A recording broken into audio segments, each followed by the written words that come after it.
শ্রীনগরের আকাশে হঠাৎই দেখা গেল ভারতীয় যুদ্ধবিমান রাফায়েল।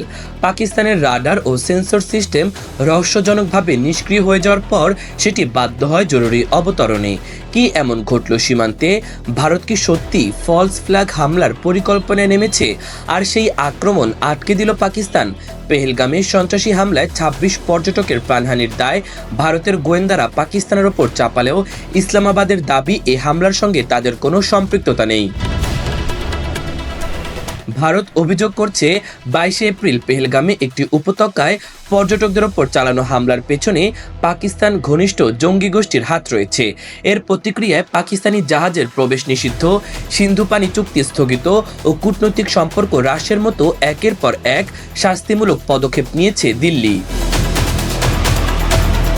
পাকিস্তানের দাবি, ভারত এই হামলাকে ব্যবহার করে সীমান্তে উত্তেজনা ছড়াতে চাইছে এবং পেহেলগামে ফলস ফ্ল্যাগ অ্যাটাক এর পরিকল্পনা করেই পাকিস্তানকে উস্কানোর চেষ্টা করছে।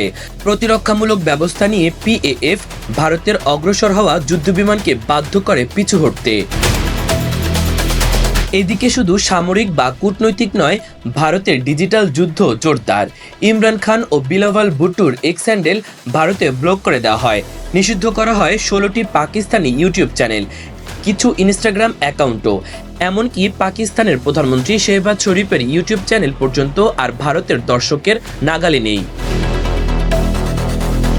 কাশ্মীরে মোদির সফরের আগেই হামলার আশঙ্কা করেছিল ভারতীয় গোয়েন্দারা, কিন্তু স্থান নির্ধারণে ভুল হওয়ায় সশস্ত্র ব্যক্তিরা আগে থেকে এলাকাটি দখলে রেখেছিল।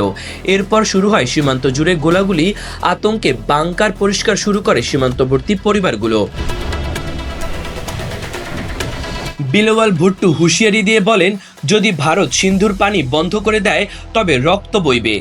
২০২১ সালের যুদ্ধবিরতি চুক্তি এখন কার্যত মৃত। আবার কি যুদ্ধের দ্বারপ্রান্তে ভারত পাকিস্তান? ইমন তারুণ্য বার্তা।